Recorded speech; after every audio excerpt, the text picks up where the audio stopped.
read the room. Don't react to it. And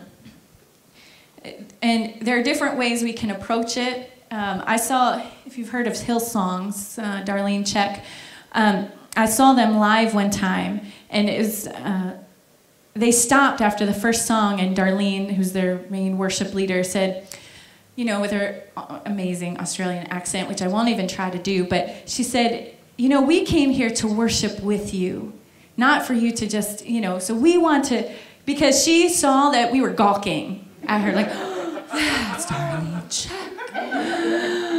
And so we weren't worshiping, we were watching. And she recognized that. She recognized that as an obstacle, and she just, you know, we want to just encourage you to enter right into worship with us. And the very next song was completely different, because we went from watchers to worshipers, because she recognized that obstacle and addressed it. So we need to do that as well. And there are different ways to do it. There's a good way, there's a bad way. Bad way. Y'all look tired today. No. Come on, church, this is the day that the Lord has made. Let us rejoice and be glad in it. Release the word. There is power in the word of God. They said to me, let us go. I was glad when they said to me, let us go into the house of the Lord. That's the word of God. That's in there. So release that. And that will, again, just kind of help to activate spirits that are probably sleepy, that might have been lounging and sleeping all week long. So there has to be kind of that awakening, and there's nothing to awaken our hearts and our spirits like the Word of God. So release the Word, and again, be sensitive to the Good Shepherd, and praying for the congregation, knowing His heart for them, because His heart is so big for them, and He desires encounter with them. And again, I'll tell you, I have seen what incredible things God can do in the midst of His presence. Not because someone has preached on it, not because some man has done it. Literally, a woman who was going blind because of glaucoma was instantly and miraculously healed during worship. She went to her eye doctor the next day, and he said, your eyes are normal. And she's like, well, what do you mean normal? Like normal for someone going blind, or normal for someone who has glaucoma? He said, no, your eyes are normal. They're perfect. God did a creative, restorative miracle in this woman's life, in the context of His presence, in His glory. That same time, that same service, there were two sisters that wasn't even their home church. These two sisters hadn't spoken to each other in years. They both showed up at the same church on the same day, and neither one of them normally went there. During the service, one went to the other and asked for forgiveness, and they were reconciled, and the following week, one of the sisters got saved. Not because someone preached on reconciliation or forgiveness, but because when the glory of God comes, all of Him is manifested in that place, because that is the glory of God. It's His manifest presence. And then all of these things come into play. I saw a little girl who was, not a little girl, she was 16, and you knew something was going on. We were just worshiping. I knew something was up. I didn't know what. Found out later from the pastor and his wife that she had lost her father, who was a pastor, to cancer a couple years before, and just had never grieved, was very angry with God. And you know, when we don't grieve, that we're not built to carry grief. So her heart had really hardened, and her friends had changed, the group that she ran with, and her look changed, everything.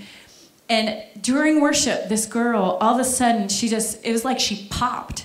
And she just, all of a sudden, like, started speaking in tongues, like, really loudly. It was like, literally, the cork that held her was like, boop, and she was like, ah.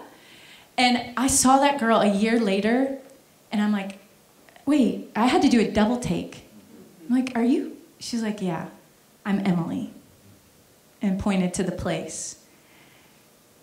Not because someone preached on grief and the need to grieve, but because the glory of God was present. And when the glory of God is present, God is manifested in the room, and all of himself becomes real in people's lives according to their needs. Amazing. God can do this. He can do this. We need to praise until the spirit of worship comes. Worship until the glory comes. I don't want to be content to just walk away and think that was a good set. I desire the glory of God to be manifest in this place. And we've tasted it. You know, we've tasted it. And man, there is nothing like it. Nothing. There is no substitute, no comparison. Because in that moment, his glory is released and revealed. Things happen that could not happen otherwise because God shows up in his manifest presence and all of who he is released to who we are. And it is awesome to see. And there's no formula to get there. But I believe if we'll just progress in worship as individuals, as a team, and as a congregation, we will come into the places that God has for us. And I'm excited about that. And it's going to mess with us. It's messing with me. As he's saying, come on, step up. Rise up, little girl. Talitha kum, that's in the word. Rise up. Rise up. For we are not of those who shrink back and are destroyed, but of those who believe and are saved.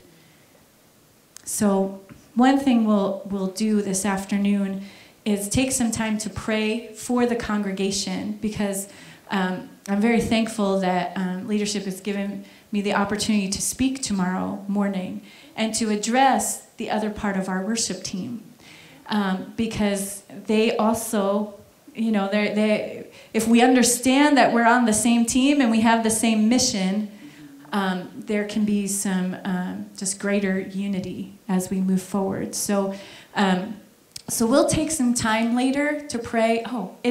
Thanks, Lord. In that same service, a guy, and they told, the pastor and his wife told me this later, there's a state trooper who attended there, and he would actually normally come late because he hated the worship. He hated the music part. And there are people in the room, they come late because they don't like the worship. It's true. It's true. They wait, they come to hear the word, but you know, there are places of understanding we can come into that it doesn't matter if, like, you don't have to be a musician to be a worshiper, you know. So, and those are the type of things that, you know, the Lord might allow to be communicated tomorrow morning. So this guy texted the pastor after that service and said, I get it now. I get it. It's not about the music. It's about worship. And when we worship, just might be the glory of God will come. And he got it.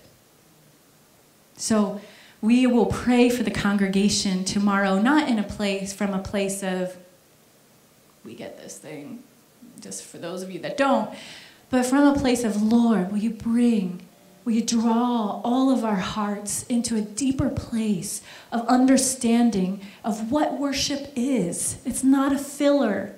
It's not just something to do until everybody arrives.